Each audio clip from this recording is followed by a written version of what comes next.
abrir então Salmos 42, versículo 1.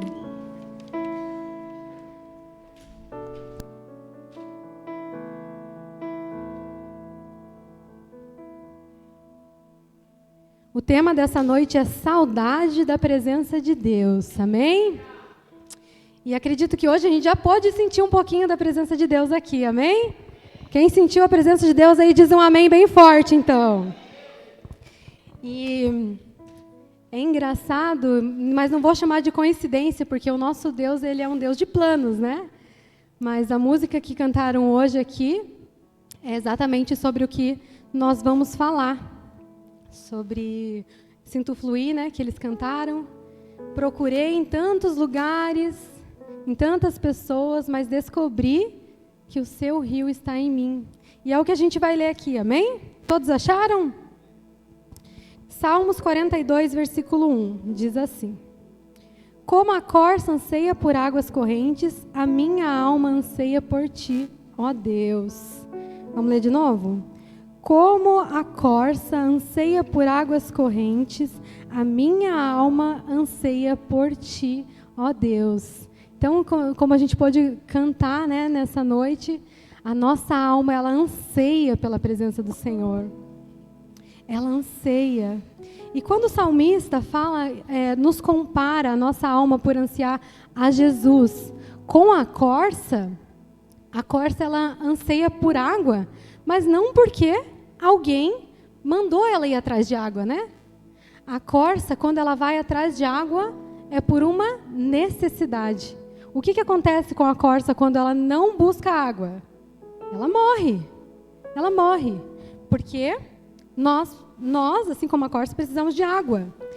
Mas, quando o salmista fala que a nossa alma anseia por Jesus, por Deus, ele está comparando assim como a corça, que se não encontra água, morre. Como que é a nossa alma, então, quando nós não encontramos a presença de Jesus nas nossas vidas? Será que a gente tem buscado realmente, colocado a nossa alma diante do Senhor com esse desejo? Senhor, eu quero a sua presença, Jesus. Se a sua presença não vier aqui hoje, eu morro. Eu morro. E essa sede, ela existe dentro de nós. Não adianta a gente falar, não, eu não tenho. Ela existe dentro de nós. Cada um de nós sentimos esse anseio. Muitas vezes a gente não vai saber identificar que é Deus. Mas sabe, às vezes quando você está com a tua alma aflita, parece que está te faltando algo e você não sabe o que é? Tem uma notícia, uma boa notícia. É Jesus, amém? E nesse a gente pode encontrar. Porque, sabe, muitas vezes, não sei, eu acho que é mais as mulheres. Mas quando a gente está de TPM, que a gente fala, nossa, que vontade de comer um docinho.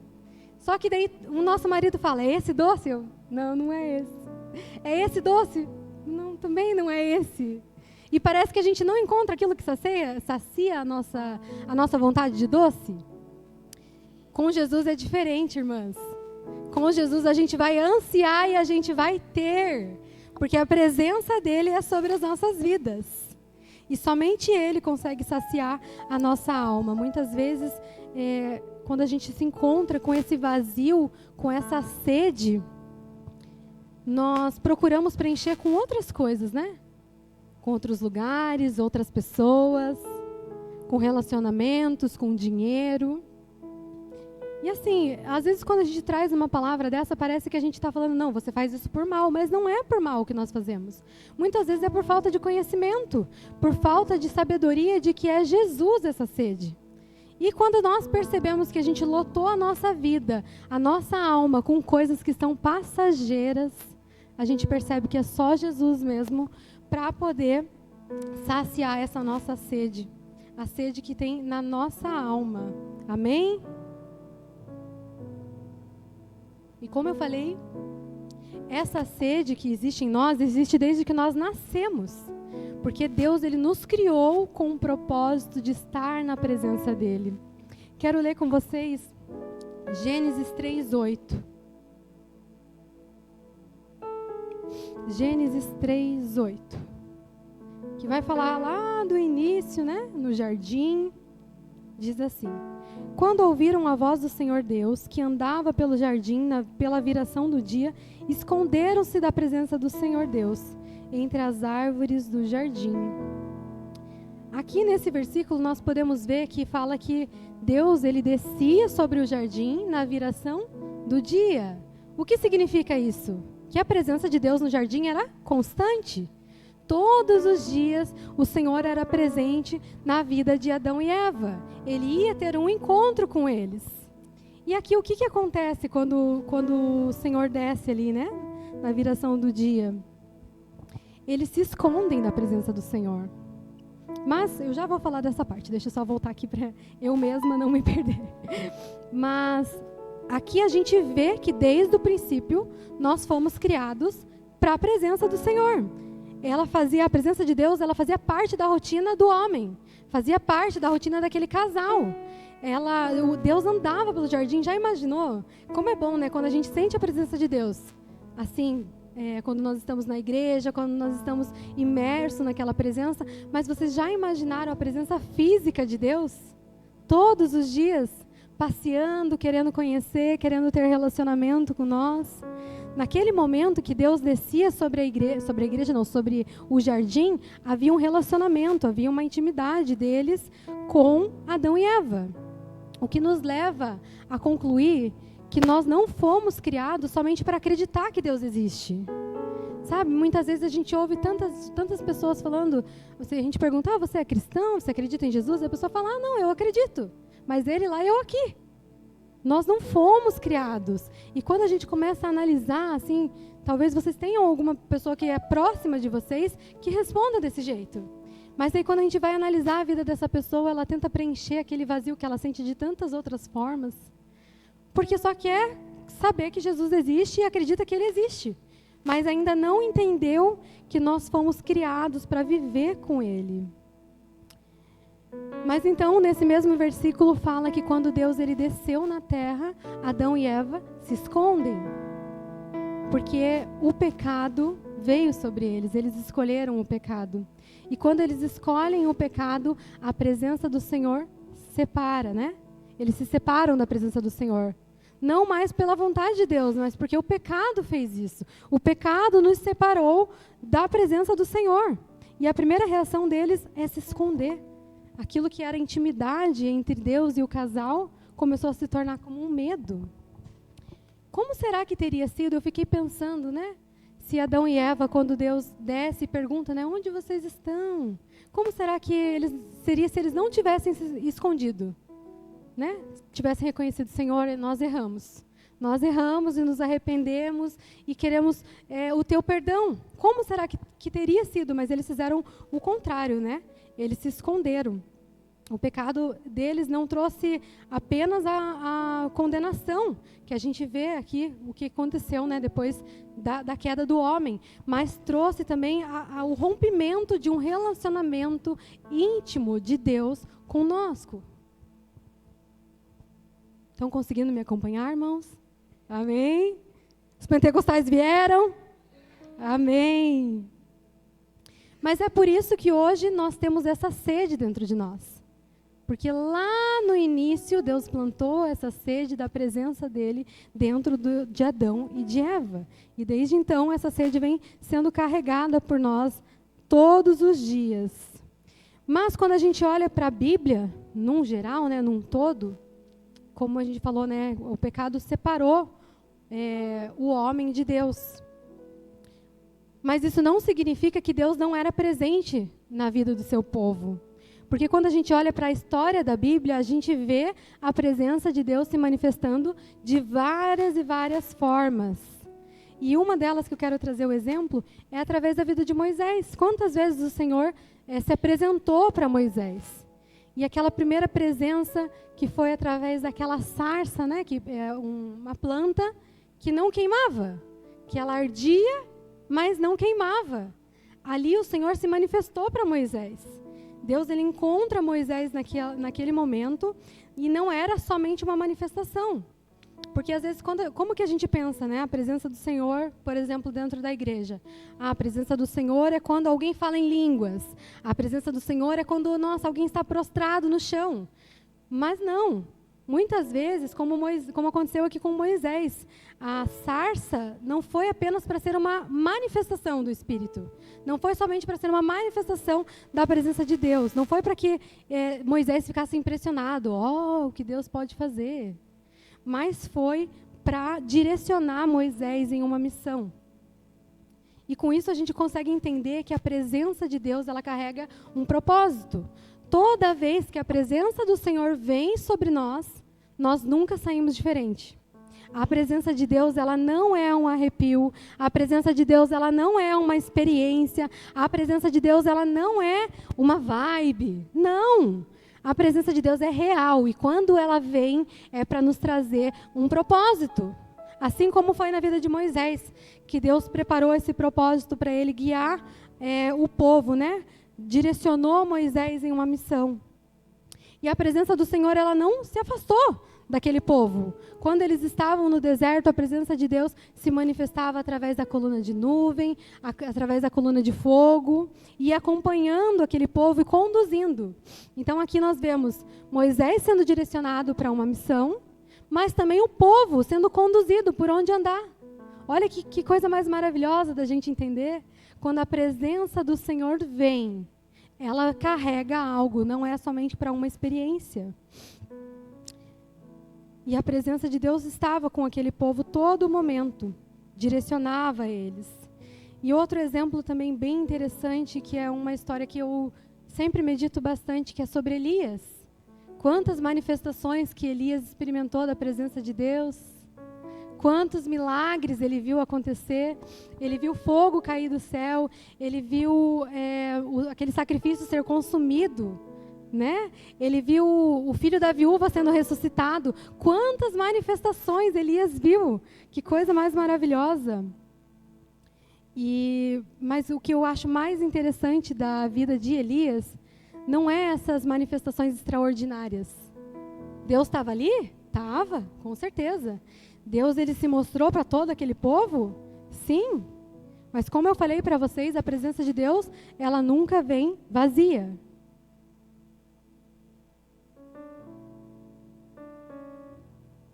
A presença de Deus, ela carrega cura, restauração, libertação, direcionamento. Se tem algo que vocês podem guardar da palavra de hoje, é isso. Lembrem, a presença de Deus nunca é vazia. E a parte da história de Elias que mais me comove e me faz entender quem é o Deus que eu sirvo, é quando ele, depois de ver todos esses milagres, ele fica assustado. Quando Jezabel manda lá matar ele, né, ameaça matar, o que Elias faz? Ele enfrenta Jezabel? Não, ele foge. Ele foge. O que a gente pode entender com isso? Que as manifestações extraordinárias não vão nos privar de ter momentos difíceis na nossa vida. Não vão nos privar disso. E quando Elias foge, ele fica abatido, ele pede até para morrer. A Bíblia nos conta que ele pede até para morrer. O mesmo homem que viu fogo cair do céu, agora se encontra desanimado, querendo desistir. E quando Elias está lá escondido naquela caverna, de repente vem um vento forte. Imagina, né? Elias já deve ter pensado, com certeza é Deus. Eu já vi tantas coisas acontecerem, com certeza é Deus. Vai lá e fala, não, o Senhor não estava no vento. De repente vem um terremoto. Daí Elias com certeza, agora é ele pisando forte aqui, ó. E não, Deus não estava no terremoto. E de repente veio o fogo. O fogo do Espírito? Não, porque também não estava Deus lá. Como que o Senhor se manifesta a Elias? Através de uma voz mansa, de um sussurro. Olha que Deus maravilhoso. Que Deus maravilhoso. Eu não consigo falar do meu Jesus, do meu Deus, sem não me emocionar. Porque quando a gente vê um Deus cuidadoso desse, ele poderia muito bem estar no vento, poderia estar no terremoto, poderia estar no fogo, porque Elias já conhecia isso. Mas o que Elias precisava daquele momento? Elias não precisava mais ver o extraordinário de Jesus, de Deus, né? Não precisava mais daquilo, ele precisava daquele momento de um acalento. Ele precisava de mais intimidade. Talvez naquele momento, Elias precisava sentir que ele não estava sozinho, sentir que ainda existia um propósito. E é lindo ver como Deus ele nos trata de maneira individual.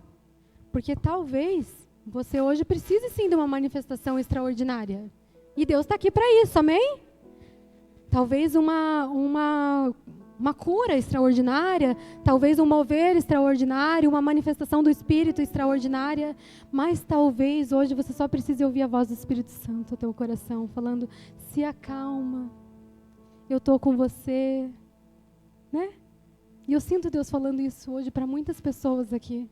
Eu estou com você, com uma voz mansa, sabe? Muitas vezes a gente olha para Deus com um olhar distorcido, pensando que talvez Deus seja bravo porque vai me condenar para o inferno. Talvez a gente tenha um olhar de Deus como se Ele estivesse só esperando um erro meu para me condenar.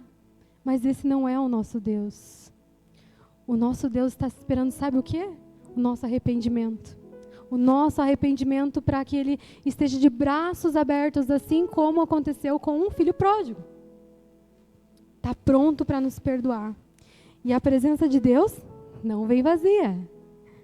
Aqui nesse momento ela trouxe cura, direção e propósito para a vida de Elias. E Deus ele não precisa de barulho para que Ele seja presente na nossa vida. Então não se compare com o seu irmão. Talvez você fale, meu Deus, olha que o meu irmão está avivado, falando em línguas, está se derramando, chorando, e eu não. Mas Deus, Ele não se manifesta somente de uma forma. Deus, Ele se manifesta de várias formas e de maneira individual com cada um de nós, amém?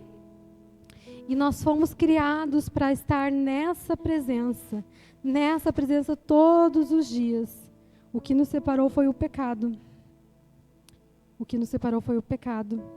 E eu quero ler com vocês também Êxodo 25:8. Nós vamos caminhar um pouquinho aí pela Bíblia só para nós entendermos a presença de Deus na vida do seu povo e entendemos que nós precisamos estar na presença dele todos os dias, amém? Nós fomos criados para estar na presença de Deus, mas por que será que naquela época era uma presença tão difícil de ser acessada? Não era qualquer pessoa que podia estar nessa presença. Por que será? A presença de Deus ela era limitada. Então vamos ler lá em Êxodo 25:8, que diz assim: Depois farão um santuário para mim, e habitarei no meio deles. Aqui, Deus está falando do tabernáculo. Quando Deus pede para que construam esse tabernáculo, era para que Ele pudesse habitar no meio do povo. Mas como que era essa presença? Havia um lugar separado para essa presença. O tabernáculo tinha o átrio, o lugar santo e o santo dos santos, né? Uma etapa para você acessar a presença de Deus. E dentro do santo dos santos tinha a Arca da Aliança, que era a presença do Senhor ali. Mas será que qualquer um podia acessar a presença de Deus? Não. Será que a gente podia acessar a presença de Deus a qualquer momento, a qualquer hora? Era muito limitada. Essa presença era acessada uma vez ao ano e era somente pelo sumo sacerdote que levava um sacrifício para a purificação dos pecados daquele povo. Então, para acessar a presença de Deus, seria através do sumo sacerdote, seria somente no Santo dos Santos, seria através de sangue, né? Sacrifício de sangue. Por quê? Porque o pecado lá do Éden nos separou da presença do Senhor. E quando nos separou, esse pecado tem um preço. É isso que nós precisamos entender. Pecar não é qualquer coisa, sabe? Quando a gente fala, é só uma mentirinha, não dá nada. Não, é só uma coisinha que ninguém nem vai perceber. Não, o pecado tem um preço e é preço de sangue. É preço de sangue, por isso que a gente fazia esses sacrifícios. E por que todo esse ritual, né? Porque Deus é santo, Ele não pode aceitar qualquer coisa na presença dEle. Ele é santo. E a presença de Deus estava ali, mas ela não era acessada livremente, né? Tem até os detalhes, né? Por exemplo, da roupa do sumo sacerdote, que tinha o sininho lá na ponta. Por quê? E eles eram amarrados, né? Quando ia entrando, para escutar o sininho. Para eles dizer, será que o sumo sacerdote está vivo ainda? Será que ele não foi consumido pela presença de Deus? E como será que nós tratamos a presença de Deus hoje? Será que muitas vezes, nossa, irmãos, me perdoem, hoje era para ser uma mensagem de esperança, de ânimo, que é também, amém? Mas o Senhor está trazendo aqui as coisas e eu preciso falar, eu não posso ser desobediente. Mas será que muitas vezes a gente não faz assim, ó, com a presença de Deus? Muitas vezes o ministro fica aqui, vamos, e a igreja? É só a presença de Deus. É só a presença de Deus. Como que nós temos tratado a presença de Deus, igreja? Como que nós temos tratado essa liberdade que a gente tem? Já imaginou a gente ter que entrar na igreja com um sininho? Para ver se a gente não ia ser fulminado por conta do nosso coração, dos nossos pecados? Mas pela graça de Deus, Ele tinha um plano de salvação para nós. É a parte linda, né? De quando nós conhecemos a palavra de Deus e lemos ela de Gênesis a Apocalipse e entendemos que mesmo o homem tendo caído, ele tinha um plano de salvação para as nossas vidas. E qual que era esse plano? Nos salvar. Durante toda a Bíblia a gente vê Deus se aproximando do homem, né? Claro, como o pecado tinha separado, tinha que ser de forma santa, séria, até que Ele mandou o seu único filho para ser o nosso sacrifício único. Como desprezar essa presença que teve um alto custo? Se eu fico pensando que para mim já seria muito difícil ter que sacrificar um animalzinho meu para levar para a purificação do meu pecado, agora já imaginou um filho? Você entregaria o seu filho? Você entregaria aquilo que você tem de mais precioso para uma igreja que às vezes faz para a presença de Deus? Porque Ele entregou. E nós não podemos mais banalizar a presença do Senhor. Nós não podemos mais achar que é só a presença dEle, só a presença de Deus. Porque a presença do Senhor teve um preço, e era preço caro, alto, preço de sangue. Então, a boa notícia, Jesus veio para nos salvar. Posso ouvir um amém? Glória a Deus, Jesus veio para nos salvar. Ele se tornou o próprio sacrifício, agora nós não precisamos mais de sacrifício. Ele se tornou o sacrifício perfeito para as nossas vidas. Ele pagou o preço, o sangue foi derramado por nós. E o que acontece quando Ele fala, está consumado? Como nós estamos falando da presença, o que acontece naquele momento? Nós estávamos falando do tabernáculo, o véu se rasga. Agora a presença já não é mais somente para o sumo sacerdote, não é mais limitada. Nós temos acesso à presença do nosso Deus. Não é mais uma vez no ano, não é somente para purificação de pecado, mas Deus, Ele nos acolhe. E é essa presença que a nossa alma anseia. É por isso que nós temos saudade da presença de Deus, porque nós somos criados para isso. E todo o plano do Senhor foi para que a gente chegasse até aqui, tendo essa liberdade, a liberdade de acessar a presença de Jesus. E a presença do Senhor, ela não é por merecimento, ela não é para quem é perfeito, ela é para todos. Jesus veio por todos nós. Por todos nós, Jesus veio para que a gente tivesse acesso a Ele. Então, aquilo que era acessível apenas uma vez no ano, hoje está disponível não somente aqui na igreja, mas todos os dias das nossas vidas. E agora a gente consegue entender o salmista que a gente leu lá no começo, né? Que ele fala da corça e fala que a nossa alma também é assim. Feche seus olhos um minutinho. Gostaria que vocês refletissem comigo. Gostaria que vocês olhassem para dentro da sua alma agora. Talvez você esteja se sentindo desanimado. Talvez você esteja se sentindo abatido. Como que está a sua alma? Agora imagine Jesus vindo com a água que Ele é, a água viva, matando a sua sede agora.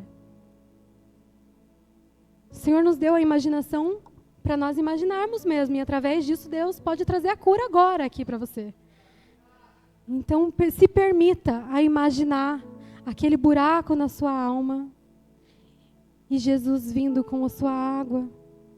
Ah, Jesus, como é água fresca, Senhor. Uma água fresca, Jesus, que nos traz refrigério, Jesus, que mata a nossa sede. Senhor, vem, Paizinho querido. Amém.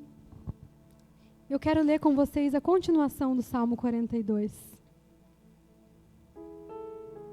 Porque é fácil a gente falar, né, que Jesus, ele mata a minha sede quando está tudo bem, né? É fácil a gente falar, não, eu anseio a presença de Jesus como a corça, que lindo. Mas quando a gente está bem, e quando nós não estamos, como será que a gente reage? Vamos ler lá Salmos 42 inteiro? Assim como a corça anseia pelas águas correntes, também minha alma anseia por ti, ó Deus. Minha alma tem sede de Deus, do Deus vivo. Quando irei e verei a face de Deus?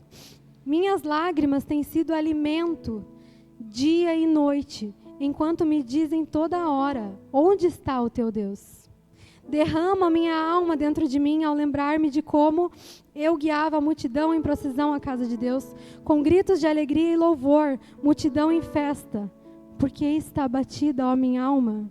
Por que te perturbas dentro de mim? Espere em Deus, pois ainda louvarei minha salvação e meu Deus. Minha alma está perturbada dentro de mim, por isso lembro de ti, nas terras do Jordão, no Hermon e no Monte Mizar. Um abismo chama outro abismo ao ruído das tuas cachoeiras. Também as tuas ondas e vagalhões têm passado sobre mim. Contudo, durante o dia, o Senhor me concede a sua bondade. Durante a noite, seu cântico está comigo. Esta é a minha oração ao Deus da minha vida. Digo a Deus, minha rocha, por que te esqueceste de mim? Porque ando lamentando por causa da opressão do inimigo. Meus ossos se esmigalham quando meus adversários dizem sem cessar, onde está o teu Deus? Por que está abatida, ó minha alma? Por que te perturbas dentro de mim? Espere em Deus, pois ainda eu louvarei minha salvação e o meu Deus. Como que está o salmista aqui quando nós lemos? Como que ele está? É um salmo de cântico, de júbilo? Não, né? É um salmo onde o salmista está abatido, angustiado. Mas mesmo assim a alma dele sente saudade da presença de Deus. Anseia pela presença de Deus. Porque ele foi criado para estar na presença de Deus todos os dias. E por isso, novamente, que eu friso a parte de que muitas vezes nós tentamos alimentar, matar essa sede com outras coisas e não vai. Outras coisas não vão saciar você. Porque é só Ele, é só a presença dEle para matar essa sede. E confessando aqui um pouco para vocês, Deus tem falado muito comigo através dos salmos, tanto é que a minha última pregação foi salmos também, né? Mas antes eu lia salmos e eu não conseguia me conectar. Porque eu lia e ficava pensando, meu Deus, que choradeira, né? Por que eles falam assim com Deus? Por que eles ficam reclamando de Deus como, ai Deus, por que o Senhor me abandonou, sendo que o Senhor não me abandona? A gente tem convicção que o Senhor não abandona, amém? Mas a gente deixa de sentir que Ele nos abandonou? A gente não deixa, os sentimentos afloram dentro de nós. Mas eu achava que, meu Deus, quanto drama desse salmista. Até que o Senhor começou a me confrontar e perguntou, quantas vezes você entrou na minha presença de máscara? Querendo só orar, Deus abençoa, muito obrigada e só. Mas na hora de desabafar, eu não colocava para fora diante dele. Porque é isso que a gente vê o salmista fazendo. É isso que nós vemos. E eu ficava pensando, né, ali ele perguntava, onde está, né? Deus, por que me abandonaste? Mas eu sabia que Deus não abandona. E às vezes a gente não faz isso na maldade, de não querer compartilhar os nossos sentimentos com Deus. A gente não faz por medo de pecar. Porque a gente acha que a gente vai estar acusando Deus. Ah, porque o Senhor me abandonou. Porque o Senhor é isso. Mas não é isso que Salmos nos ensina. Nos ensina a compartilhar as nossas fragilidades com Deus. O Senhor conhece todas as coisas, amém? Mas como que Ele vai acessar todas as coisas se nós não expomos isso para Ele? Deus, está difícil, Senhor, eu estou cansada. Tem sido dias difíceis. né? Eu estou chateada, eu estou triste. Talvez falar, o Senhor me abandonou. Não como uma verdade, mas como um sentimento. A gente sente, nós sentimos. E às vezes nós vamos sentir que Deus nos abandonou. E quando a gente expõe isso para Ele, é Ele que pode nos responder. Assim como, por exemplo, um casal, né? O pastor também sempre usa bastante exemplo de casal, né? Mas que eu acho mais prático. Quando o casal tem um problema, como que eles vão saber o problema um do outro se ninguém fala? E não com tom de acusação, é claro, porque se a gente for num tom de acusação vai dar briga feia. Mas de sentar e falar, olha, eu não gostei disso, disso e disso. E às vezes a pessoa vai mudar, né? Não acontece com Deus, porque Deus é soberano, mas às vezes a pessoa vai falar, olha, eu agi dessa maneira por conta disso, disso e disso. E a gente vai entender. E assim é com Deus. Deus, Ele nos ama e nos trata individualmente. Ele não é um Deus que vai apontar o dedo na nossa cara e está pronto para ver um erro nosso para nos julgar. Ele quer que nós entramos na presença dEle, amém? Um relacionamento profundo, ele exige sinceridade da nossa parte. Nós não podemos ficar querendo ir mais fundo com Deus, sendo que a gente só fica no relacionamento raso com Ele. Para ter intimidade, a gente precisa expor as nossas fraquezas. Não porque Deus não sabe, mas porque Ele quer conhecer através de nós mesmos, amém? E como a gente viu em Salmo, o salmista não está bem, e ele não precisou fingir que estava bem. E nós não temos para onde fugir, se não for para a presença do Senhor. Porque, como eu falei, se você tentar preencher as coisas, a sede da sua alma com outras coisas, o que vai acontecer? Não vai matar a sede. Por isso, né, que me lembra daquele versículo, para onde eu irei, se só tu tens a palavra de vida? Se só tu és a água viva que sacia minha alma, para onde nós iremos? Se é só Ele que pode preencher esse vazio. A nossa sede vem do Senhor. E graças a Jesus que abriu esse caminho, hoje a presença dEle vive em nós. Nós somos o templo do Espírito Santo. Nós somos o novo tabernáculo, como a gente viu lá na palavra. Não precisamos mais daquilo para ter a presença dEle. A presença dEle habita em nós. E isso é maravilhoso, né? De pensar que era tão restrito. Sabe o que eu estava pensando ontem também com o João, meu marido?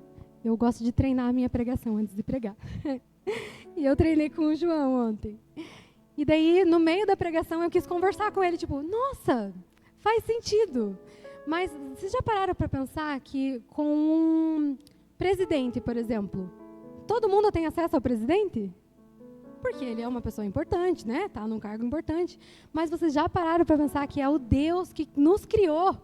E não só nos criou, mas criou o mundo todo. A gente tem livre acesso a Ele. Quão precioso é isso? Amém? Então dá um glória a Deus aí, irmão. Aleluia. Mas talvez hoje você se encontre como aquele salmista, se perguntando, por que está batido a minha alma? Por que te perturbas dentro de mim?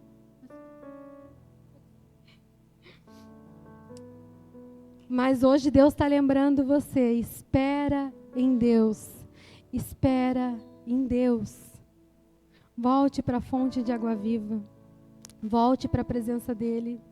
Nós não sentimos essa falta, essa saudade à toa, mas nós fomos criados para isso. Nós fomos criados para estar na presença de Deus. Separados do mundo, é claro. Não é porque hoje em dia nós temos acesso à presença de Deus que nós vamos banalizar, como eu falei. Nós não vamos entrar na presença de qualquer forma. Mas quando há arrependimento, há perdão. E nesse momento que Deus, Ele quer estar presente nas nossas vidas.